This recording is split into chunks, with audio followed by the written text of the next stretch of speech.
just having the real conversation to be like, okay, we can talk about all the ways to do all the things, but really sometimes you just need to be in a place of a safe zone to be able to say, dude, this is terrible. Yeah.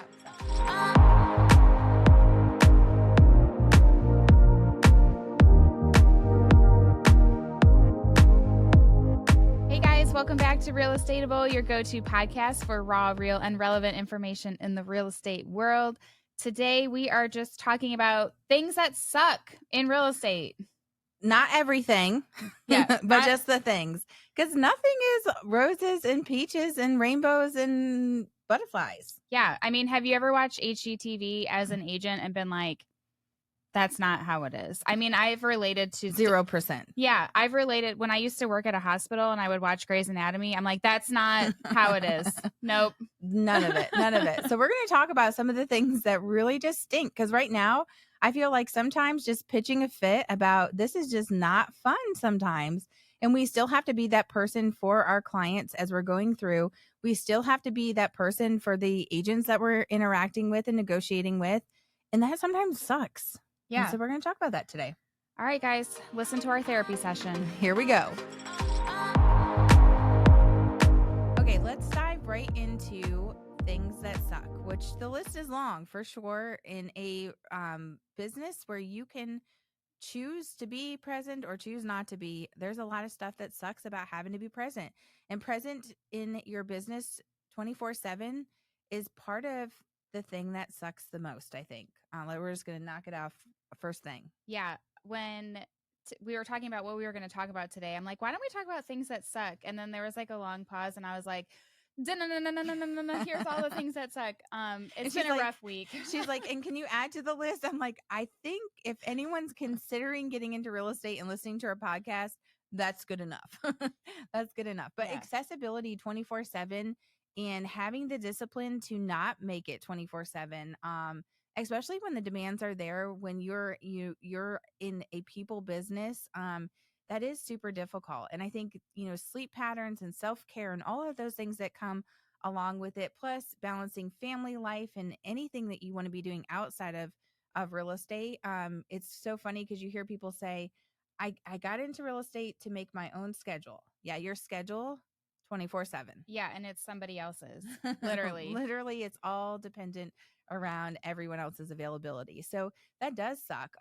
What are some things that you're doing, Ash, that you think that you are doing well to, I know that you've talked about non-negotiables over the years, and you're doing that well, better than I am. So let's let you speak on that. Okay, so to combat the 24/7 evenings and weekends, I kind of let my clients know ahead of time in an email, hey, this is the expectations from that to expect from me. And I kind of say, like, I'm done at a certain time, but you can always reach me if it's an urgent thing. I will respond. But I typically put my phone on do not disturb. Like 9 o'clock, I'm not answering most people, honestly. Yeah, and I think that's fair. 9 o'clock, it's like, man, unless it is an emergency, it is stuff that can roll over to the next day. Yeah, for sure. And then for evenings and weekends, I'm planning that around when my kids' sports are. So Saturdays, I have soccer. Every night we have practice, but if my husband can't take them and I'm on it's my turn, I guess. I'm making myself available. Yesterday I had to pick up the kids because my husband had an appointment. So no problem. It's in my calendar. I'm going to do it. So just kind of time blocking the times that, especially when my family needs me, I'm trying to be there 100%. Yeah, I agree. And I think that, over time too, and like as your clients are starting to get to know you through the process. So like yesterday, an example, I was not available midday and it was because of Kensley's dentist appointment. And I had someone requesting a showing and I was like, hey, Kensley, I have to get Kensley into the dentist. I'm like, and it's a TBD kind of when we'll be finished, but let me let you know. And she might be in tow for that because they were asking to be on that side of town. And they're like, no problem. If it's better, if you need to get Ken's home, just let me know. Like, so they know because we're talking through like, sure, I can meet you Saturday, but Caleb has this. And then between that and then Kensley's thing. And so just really letting them be kind of a part of that accountability to that I'm there's some things that are just not going to be things I'm willing to give up. And I think that the type of clients you want to be working with are going to respect that.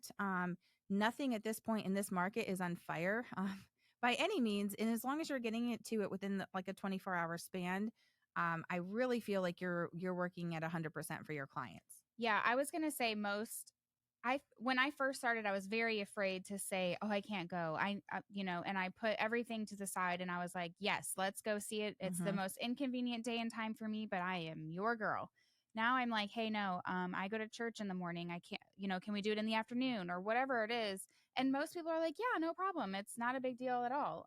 Yeah, So just very few times that it's like, okay, this is not F flowing. I mean, if you're always like, "Hey, I have a hangnail, I can't come. Hey, I need to do this instead. I'm cleaning today." Like you have to, I mean, building that trust and rapport, you can't always have an excuse, but Yeah. sometimes you really do, and most people will understand that. Well, I think that like when I look at this, like being available 24/7, okay, the 24 is the part I can control. The 7 days a week, I don't know. I mean, there's some agents that don't work weekends, and I think you're psychotic. I think that is crazy. Yeah. But I do think that, you not having the 24-hour accessibility, yes, lock it down.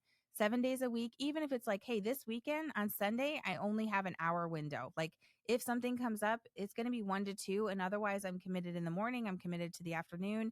I already, have family things planned for that. Absolutely give yourself permission for that for sure. Yeah. Okay, let's talk about the next two. I would say that go kind of hand in hand. Mm-hmm. So, clients that don't take your advice, Boo. and then also deals that just fall apart. Double boo. I feel like those go hand in hand. Yeah. And clients that don't take your advice is like one of the most frustrating things because you're like, you hired me to give you this advice Mm-hmm. and you don't like it. So you're not going to take it. And then in turn, you either have to not get your offer accepted, or maybe your house sits on the market longer, or it just doesn't set you up for success as an agent, or it does not set your client up for success. And so deals that fall apart. Ugh. So I think that just in general, like I think about this because I'm always like, okay, there are so many ways to get to the end. There's so many means to an end, right? And so I think about like, is my opinion, and this is me like sitting in my theological seat right now. I'm like, is my opinion the right opinion and the only opinion and all of those things. And so I think that it's like when you're working in your client's best interest, you absolutely think that it is, right? You're like, okay, this is the way to get to the path to success. And it's really having to tune into your clients to make sure, are you looking at the full big picture and why are they not taking your advice? Sometimes they're just dumb. It's dumb. They're Yeah. not thinking straight. They have the emotions of this. But I think that, as realtors, as, you know, the real estate professional in this, regulating emotions is part of that when they're just being dumb because they're not thinking straight through the process. But I also challenge you guys to think through that maybe we need to be thinking more creative in, critical decision making, offering them, 3 options to choose Mhm. from to get to a successful path, etc. Finding the win for them. So that way you're figuring out a way to creatively not allow deals to fall apart, to get offers accepted, but not just be where it's a one track kind of, you're not listening to my advice. Okay, well, what other advice can you give that still is going to get that result? Yeah, I think two things are important here. Finding the root of the issue. So, is Mm, it emotions? Are they attached to grandma's house? Is it a difficult situation? Do we have family involved? Figuring out what the root is it fear? I mean, every first-time homebuyer is afraid. Let's figure out what is holding you back and making you feel a certain way to then provide multiple solutions to get you to that successful sale or buy or whatever it is. Second thing is if your client is not listening to you, bring in a third party. Hey, I have someone who's an expert in staging. Your decor is beautiful, but it may not appeal to all the buyers. And having someone else come in with their professional opinion, you're not hurting your client's feelings. They are. And yeah. it's another trusted person who's kind of backing you up. I back that up to say too, on the buyer side right now, y'all, every single buyer is in a group message with me right now with our lender. Whoever Mhm. it is that they're using, we are in a group message of conversation. I like that though, because Yes. I feel like that's the topic right now, Mm-hmm. interest rates and payments and budgets and all the things. And it's like, it takes you out of being the middleman and having the lender say, hey guys, this payment's going to be a little too high for you. You need to shop down in your budget just a little bit. Well, and it's changing every day too. And I feel like it's like, hey, let me go get this answer, then come back, etc. In educating through it, like in every one of my group messages right now with buyers, I'm getting updated every morning by that lender to say rates are up, rates are down, payment is this. Hey, I see that Heritage is still available as an option with a lower interest rate. Now that payment is this, and they're helping partner with me to get the chaos out of the mix of making decisions for our clients. So whatever it is, like the professional, the expert, the etc. person that needs to be involved, do not be afraid to be calling in the troops and being like, okay, this is all hands on deck, because really we're here to solve our clients' problems, but we are not solely solving clients' problems. Yep. And I think that all ties into helping where deals that fall apart, that sucks, especially when you're like, okay, that only took me 17 centuries to get that deal to come together. Yep. And then I think about, my deal just over the Kentucky border. I'm like, well, I just aligned the stars and we got under contract. And then a 31-year-old freaking HVAC just killed that deal. But here's the thing, though, is that my buyer did not even want to have a conversation about negotiating a brand new HVAC. And so when I look back at that scenario, I said, I should have pushed harder to keep that deal together. I should have brought in the professional opinions. I should have done more things than allow her fear to exit right almost immediately. And I should have said, no, we're not. Especially because that house was a perfect fit for her. Yes, 100%. And that right now, that's a situation I'm dealing with right now, where I'm like, okay, clients that don't listen and deals that fall apart, those both really freaking suck. And emotions. Oh, and emotions. Okay. Yeah. I don't deal well with emotions, but I'm just saying that's part of what's happening. Yes, for sure. All those things suck. And so I think learning those lessons and like, hey, you're going to have stuff that's haunting you right now. We're in spooky season right now.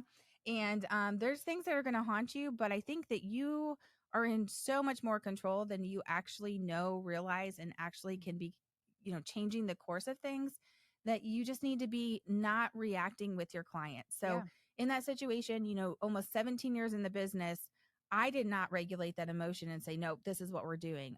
In looking back, I should have. So deals that are falling apart, stop, breathe, and almost give it like a curing period. Like we don't have to give that exit right immediately. Let's take 24 hours to think about this.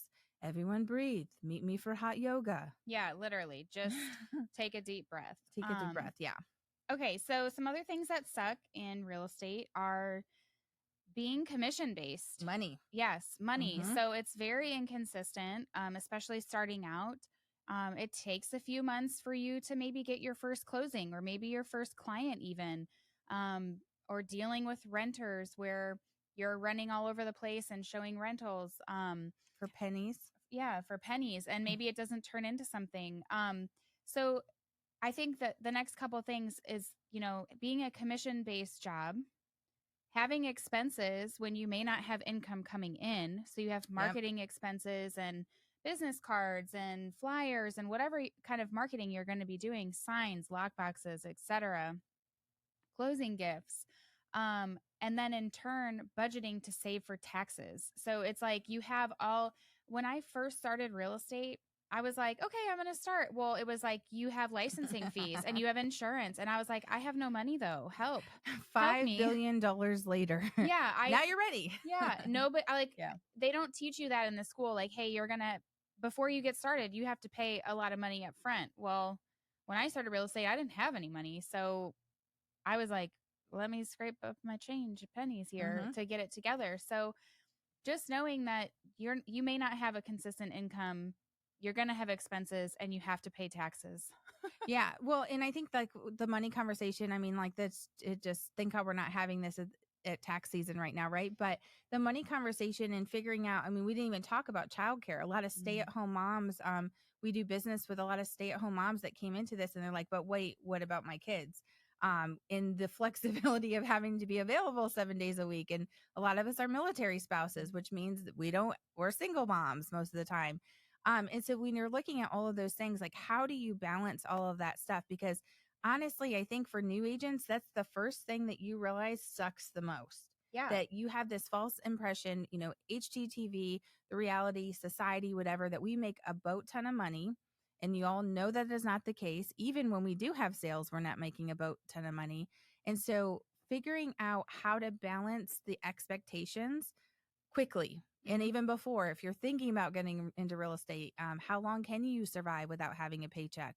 How long actually is this even possible to be doing this?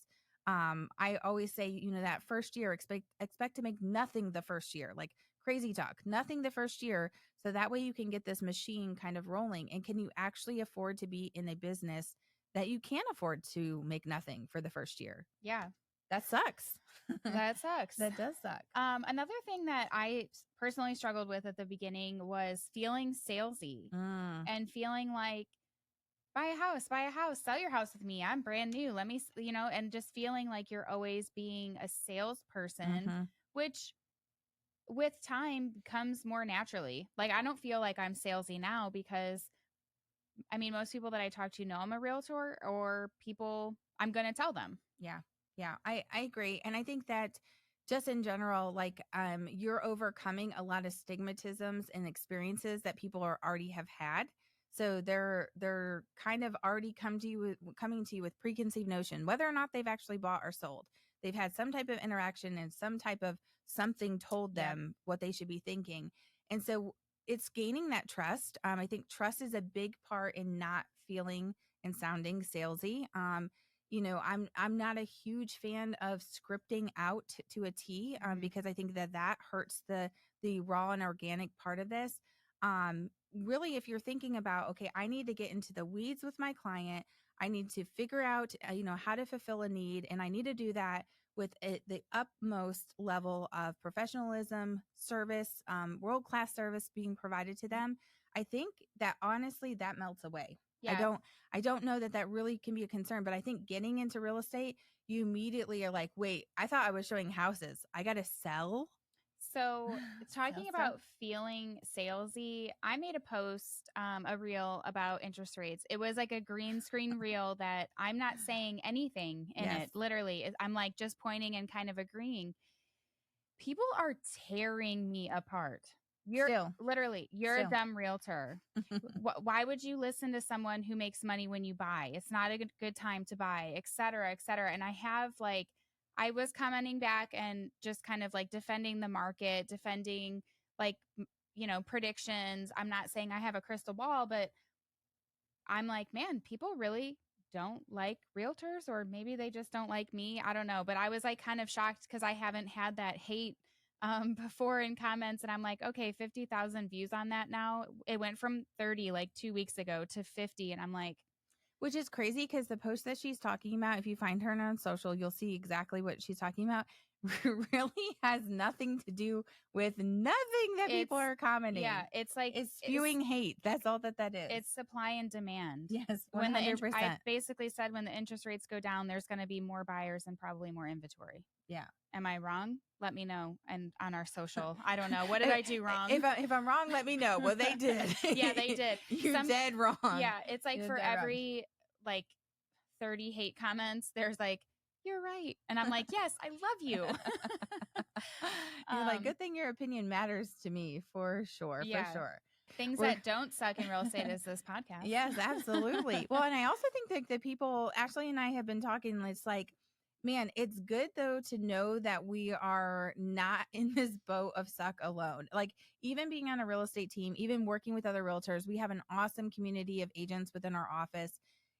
Sometimes it's like you just go into the office or you just have a phone call and it's like, just listen. Like, I just got to tell you all of the blah, everything. And, just having someone to be a sounding board, because any career is not going to be super great all the Yeah. time.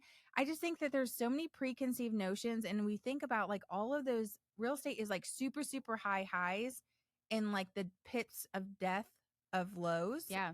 And I think that you're not talking enough about pulling yourself up from those things that suck, because there are so many good things to be had in real estate. There's so many good things that come from this career. I have been blessed abundantly. My family has had so many blessings abundantly through this career. I have met more people and just agents and people I would have actually come across if I did not say yes to this. So we say all these things negatively Like me. because yes, like Ashley, um, we say all these things to say, okay, like we're in this and we know it is not always the perfect picture, Mm-hmm. but it is also so good. Yeah. It's so good. We'll have to do a follow on of the things that are awesome in real estate. And it'll That be about episode will be 5 seconds. No. and that'll be a 5-minute episode. You better listen quick. Intro, outro, we're done. Yeah. But for real though, I think that like just having the real conversation to be like, okay, we can talk about all the ways to do all the things, but really sometimes you just need to be in a place of a safe zone to be Yeah. able to say, dude, this is terrible. Yeah. So Okay. So things that suck, the workload or the lack thereof a workload. We mm-hmm. kind of talked about this with commission, but um, what are you doing when you're not busy? And what are you trying to do when you are busy? Yeah. Just, I tell a story like over the years because it was a very slow start for me for a career. And I was very much a stay-at-home mom that was a hobby for real estate, right? So I did not do a ton of production for the first half of my career.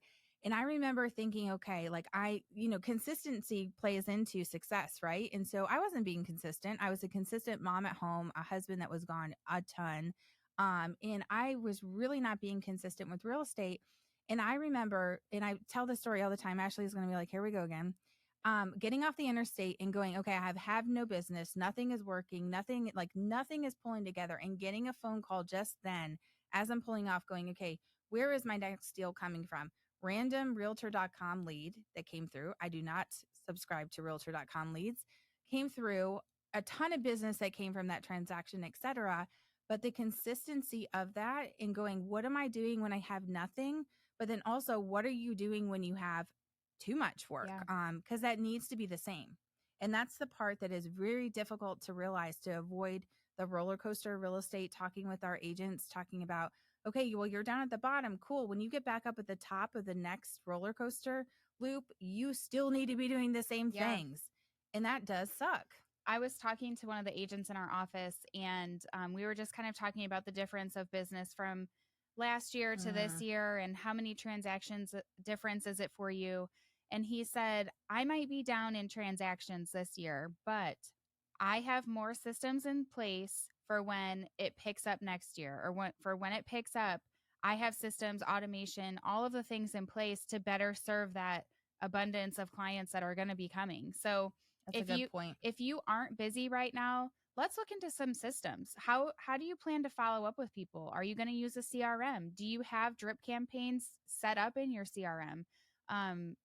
Just finding that automation to where you have the system. Okay, I have a new lead. Now what am I doing with this person? Just nailing down your systems, maybe practice some scripts if you're new, not to be salesy, but to just kind of overcome objections. I mean, this is your time to practice your craft if you do not have business. Yeah, for sure. And I think that the key thing is that you got to keep doing it even when you do have business. Yes. Those things have to be happening. And so you're just going to have to figure out the ebbs and flows of that, because it does. It sucks to have no business, but it sucks even worse to have the business and have to continue to do those things. Mm-hmm. But not having the highs and the lows of that's the good that can come out of that for sure.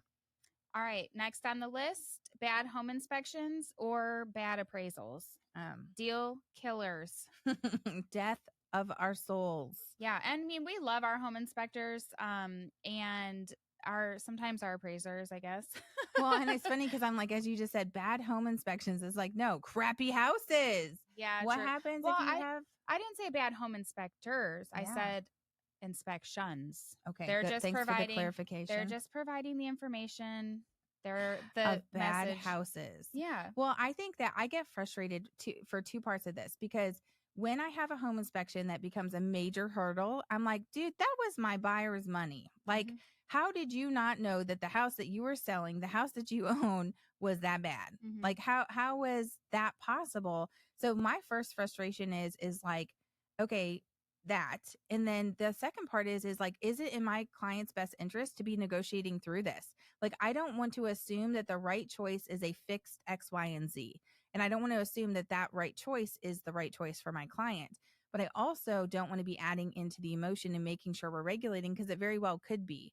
And I just, before the break talked about an example, with just this as well. So I think that using that 24-hour rule, making sure that you're doing the inspection early enough that you have time to breathe, figure out what actually can be negotiated and work through that, and not immediately react to a 102-page report Yes. that, I'm not kidding, just happened. And I think too, relying on that home inspector, because, for example, here in Tennessee, we have a lot of homes that have moisture in the crawl space, which makes fungus grow on the floor joist. But it's an easy fix. And people are like, there's mold. It's mold in the crawl space. And I'm like, it's not mold, it's fungus. There is a difference, I guess. But I always go back and I'm say, hey, call your home inspector, see what his advice is. It might say like have the fungus treated, and it's usually a pretty easy fix. But people get scared when they are like, I'm buying this house, it's going to be a money pit. What do I do? And then there's that fear again. So a lot of like the things that suck are driven from fear of your clients, I feel like. Yeah, for sure, for sure. And the same thing with appraisals, because I think that appraisals and low appraisals, which we're not really seeing that as we have a problem with the saleability of something versus the appraisability of something right now. So we're not seeing the drop off. The values are still there for sure. So appraisals and low appraisals, etc., are really something that could easily be overcome, as long as you don't have an appraiser that is looking 2 counties over to appraise, a house that has 62 comparables in a 1 mile radius. Yeah. But with a reasonable appraisal, getting through that, I know clients immediately fear my house is not worth what I'm paying, panic, panic, panic, and really trying to figure out the win and the negotiation of a fair and reasonable appraisal is definitely something we can be regulating. But I think that when you look at it, and us going in autopilot for so many years, it's like the things that don't suck, a straight line to get to closing. Real estate, a roller coaster of things that will happen to get to closing. And so it doesn't suck. It's just part of our job and part of proving our professionalism through that transaction, working, in cahoots with the other people that are part of that transaction, the lenders, talking with the appraiser, talking with the other agent, finding a win for everybody. Because I think that we work with so many people that it's like, are you trying to get this closed, or are we trying to go into like WWE fight mode? Yeah. And so really figuring out, okay, where is the win for the client to get everyone to the end result that everyone is looking for? It's all driven by fear, 100%. Okay, next, losing a client or losing a listing. So I say losing a listing as in they're interviewing a couple agents and you may not have gotten it. I Are you struggle. crying? No, I Oh just. my gosh, she's crying, guys. Just kidding. I just yawned. No, I'm just 24/7. No, just so no, but losing a listing. So Yeah. during COVID market, more people were interviewing agents, and kind of at that time, houses were just flying off the market. So I lost, I feel like, quite a few listings because I wasn't an agent who was willing to reduce my commission. And so I would wait for that house to come on the market, hope and pray that I had a buyer, and be like, look, I am still valuable. I'm still bringing you a buyer. I may not have listed your house, but I'm still going to help you sell it. But that was a struggle for me because you're taking time away from your family. You're doing extra work. You're, working your butt off with buyers who aren't getting offers accepted. And so it was just always a bummer to have, losing a listing. Yeah. Well, and I think even the same thing with like losing a listing appointment, but also now we're looking at, okay, what if you cannot actually sell a property? What if they can't afford to sell, or you try to push it to get them to sell? Something happens through the process, and, maybe something changes to their circumstances and they can no longer actually sell. And you've now at that point not only wasted a ton of time, but you've done all the marketing, you put the dollars forward, staging, all of those things, and then all of that's for what? I think, like, how do you keep a positive mindset in knowing, okay, maybe I'll never close a deal with this person, but who are they connected with that I can close a deal with? The same thing with buyers right now. I'll tell you, most buyers that I'm losing right now, they don't need to be buying. Like, I don't need to be telling them and forcing them into something that is not the right choice for them. And so staying focused on, okay, great, you can't, but who can?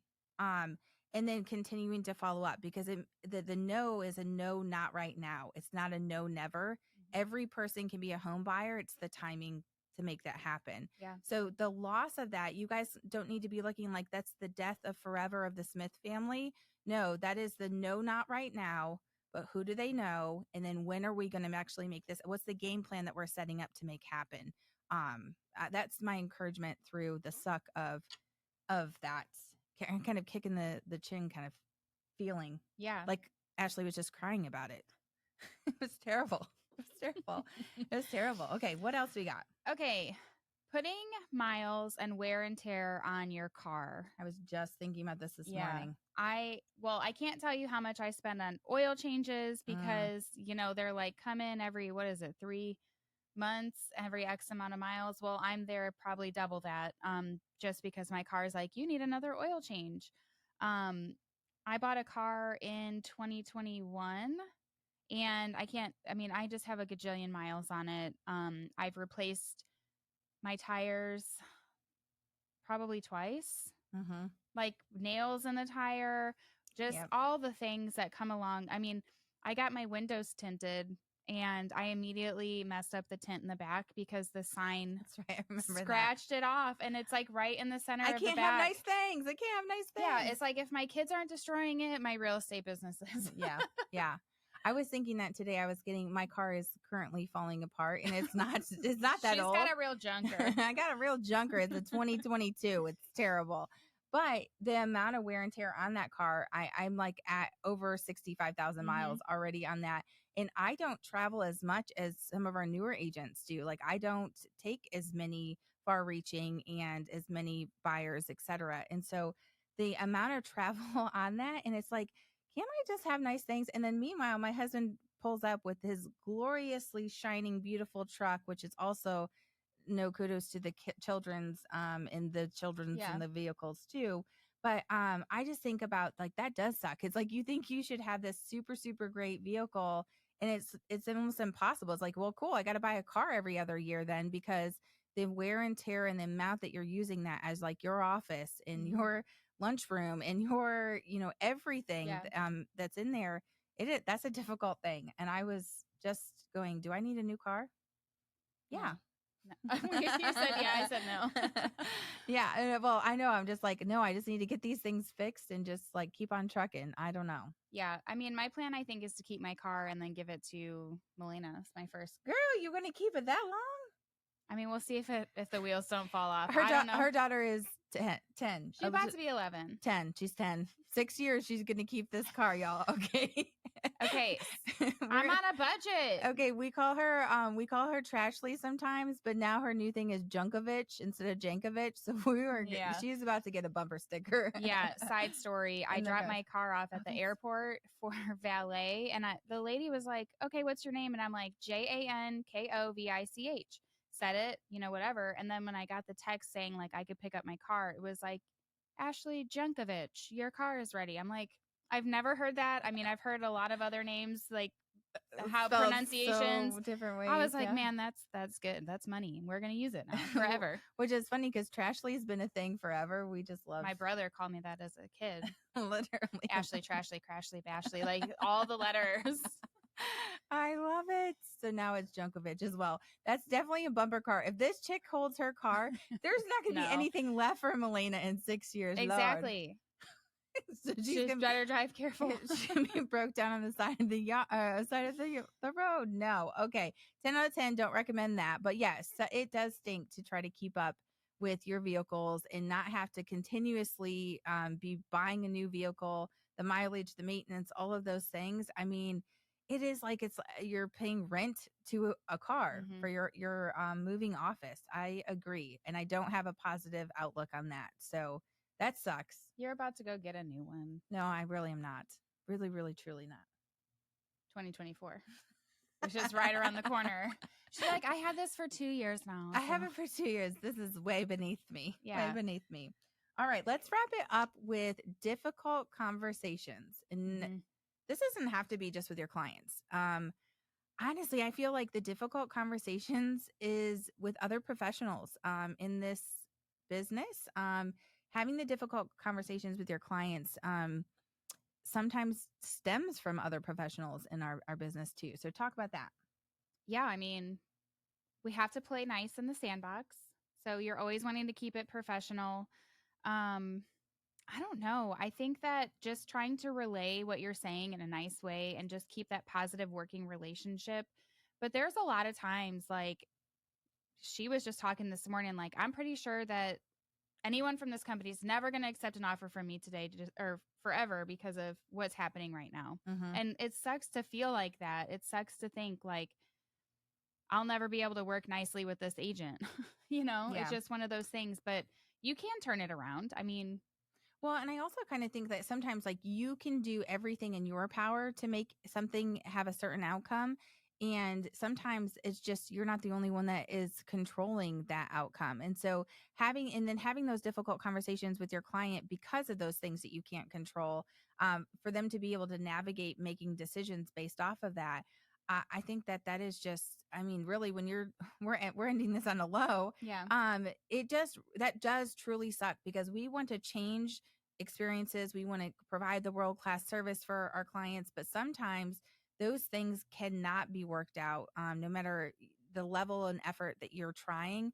Some people that you're working with is just not going to work for the greater good of getting, to closing. And some of them are going to be just difficult, just to be difficult. And not just even talking about agents in this, talking about through the whole transaction, you have so many moving pieces and people to that puzzle, and you standing there kind of as a beacon of light to make sure that your client is still having that same experience while you're unable to change this for the favor of your client. That is a difficult thing. And I also think that's something that you kind of learn how to communicate those difficult things without it being a doom and gloom and I'll never buy or sell ever again because this is just the reality of how it's going to be. I had a client recently that like just everything was like, hey, that house is already under contract, so we won't be able to go take a look at it. I'm never gonna find a house. Oh my gosh, it's Mm, gonna be so forever. the And then, drama. hey, we went and looked at this house. Oh my gosh, I love it. I want it. All the things. Okay, well, great. There's 4 offers on it. Oh, this is the worst thing ever. And so, like, being able to turn that around and being like, okay, let's have a reality conversation. Like, this is not going to be a straight line path. This is what you can expect from start to finish.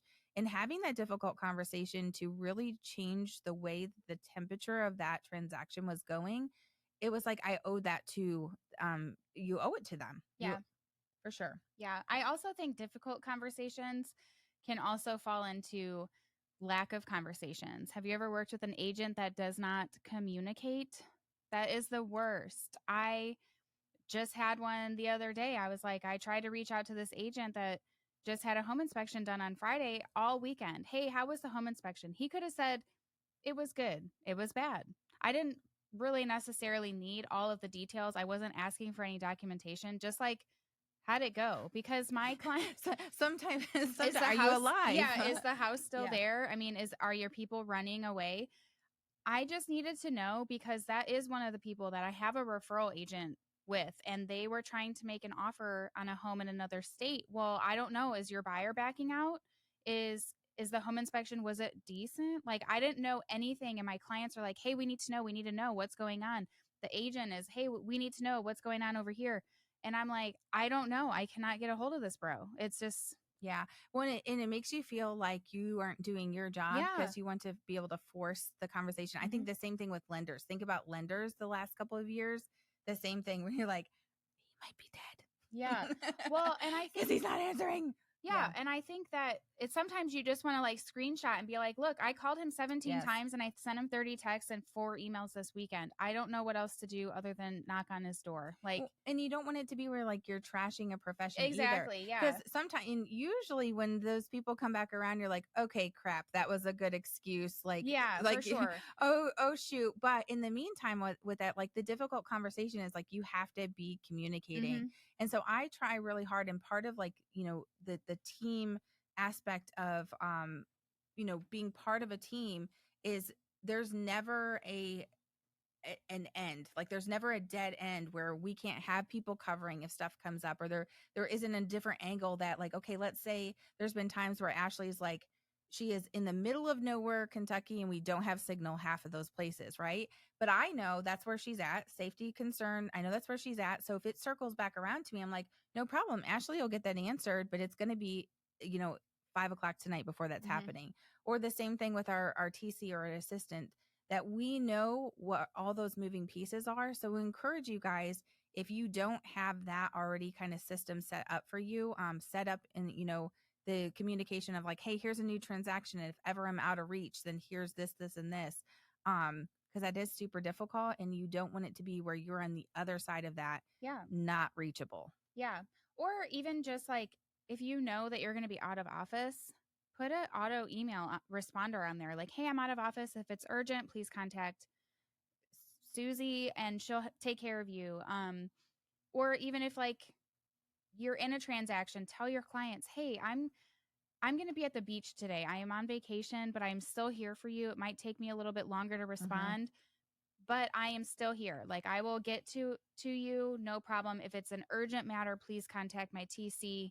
Um, so And she can handle it. she can help fill in the gaps, yeah, too. Yeah. So it's just like, again, it's the communication, knowing and setting your people up for success, setting agents up for success, letting them know kind of when you can be reached, if you can't be reached, and just having a solution. Because through all of this like suck list that we went through, everything is just thinking about a solution. So you have expenses, think of your solution. How long can you go without? Without an income? When are you going to need a new car? Do you have money for oil changes or tires or it's just having a solution will help delete the suck. Yeah. Well, I think it's all figure outable. Mm-hmm. So you are able to figure out all of that. I just think that when you think about, you're adding like this sucks, then yeah, it totally does suck. Mm-hmm. But when you're thinking about this sucks, let me figure it out. Okay, the next thing that sucks, let me figure that out. And then the whole conversation today around fear, a lot of stuff suck. A lot of the stuff in real estate sucks because of fear, and breaking down that mentality of fear-based purchasing, selling, etc. We are the reason we are the professionals in our position. So mega encouragement being sent out to all of you guys to kind of work through the suck. There's so much good to be had in our industry. There's so much good to be had with the other professionals that we're working with. We can be the change that we're expecting to see from everyone else, setting the tone and the standard. And really, you are the best choice for those clients to be making the decisions that they're making right now in this industry. We are the ones that are going to help make the difference. Yeah. All right. I think that's our suck list for today. Yep, there's the lid on it, wrapped up and thrown in the trash. Yeah. All right. Let's have a positive outlook, and we will see you next time on Real Estateable. You can do it. All right, so bottom line is we figured out it doesn't all suck. Okay, everything that we just went over in the episode, yeah, there's some pretty terrible things, but we are stronger, better, bigger, all of those things to overcome it. And we really don't have to face all of that all at one time. So breaking it down, figuring out how to figure out everything, it is all figure outable. So Ashlee, what would you say your biggest takeaway today? Man, I feel like I'm already feeling a little bit more positive. Yeah. I just had a off week this week, and so I feel like this was a good vent session, just to kind of talk about like, yeah, it sucks sometimes, but you're doing it for the greater good. You're helping people, you're helping families, you're solving problems, and I think that's the part that you have to keep in mind in why you go to work every day. It's not about the paycheck. It's about truly solving problems and helping people. Well, and I think when you figure out the different parts that do suck, and you don't have almost like a doom and gloom of like everything sucks, like, you know, kind of how we started today, that, you know, there's so many pieces that do there, that it's not, you know, roses and rainbows, we said. As you start to figure that out and you're just kind of piecing this together, you really can have the ability to make massive impact in people's lives. And what other career can you say that you can sign up and do that and have complete control of what that looks like for you? That's the good out of all of the suck that we've talked about today. Yeah. All right, guys. Well, if you found this helpful or terrifying, please give us a 5-star review, give us a download. You can follow us everywhere on social. Comment on our post and just tell us what sucks for you. Like, just let it out. And we will see you next time on Real Estate.